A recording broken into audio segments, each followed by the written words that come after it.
So what's going on here? Why are they doing this? And which is the fifth country that decided not to sign that memorandum?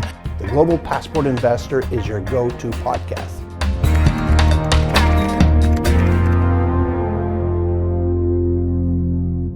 Greetings, everyone. Eric Major here from the Latitude Group, where I have some breaking news to share with you from the Caribbean, where 4 out of 5 countries that offer in the Caribbean a citizenship by investment program have agreed through a memorandum of understanding to effectively increase the investment threshold of their programs to $200,000 by July 1st. And that's quite a significant increase for at least 2 of the countries on those 4 had investment thresholds starting at $100,000. So a clear doubling. So what's going on here? Why are they doing this? And which is the fifth country that decided not to sign that memorandum with the other 4? Well, on the first question, what's happening here is really stemming from the outcome of a meeting earlier this year that occurred in Dominica, where 5 of the Caribbean nations gathered to meet with representatives of the European Union who were mounting more and more pressures towards these countries in their programs and asking them to increase the investment requirement. It was viewed that if they didn't do so, they could risk losing Schengen access. And we saw St. Kitts and Nevis immediately action that point following that meeting. And now there seems to be an agreement for the others to follow -1. And it seems that they're saying this is in the interest of program longevity, where they would choose to elevate and standardize their programs by introducing a harmonized minimum.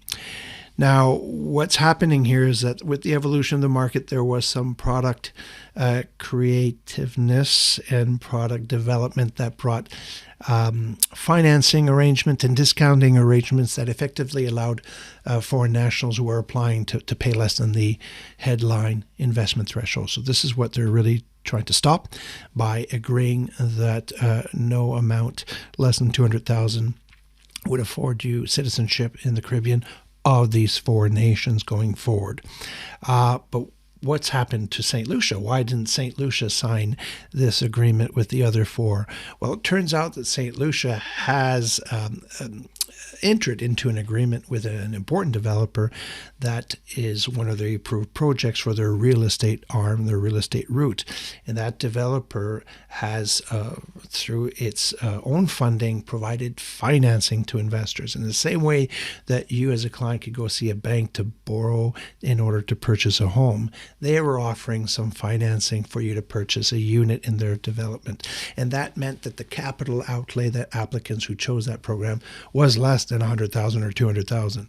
But it simply meant that they were borrowing, and how that loan got repaid was through a creative arrangement where in the end you'd hand over the keys back to the developer and no longer own that unit. So the developer lent you some money, and in exchange for settling your debt, you wind up 5 years later giving it back to the developer.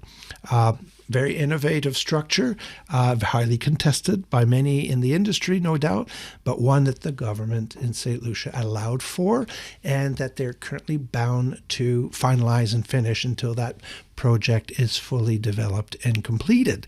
So I sense that my sense is that they're going to eventually join this memorandum of understanding, but through these commercial matters and means that they currently have with this developer, they could not sign it at this moment in time.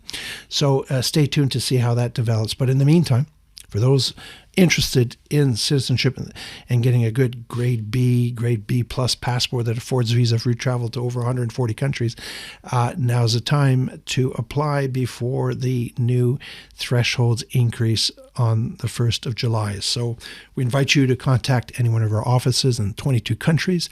You could see where we're situated at latitudeworld.com. and get in contact with us, and our client advisors will be pleased to walk you through the options. Thank you.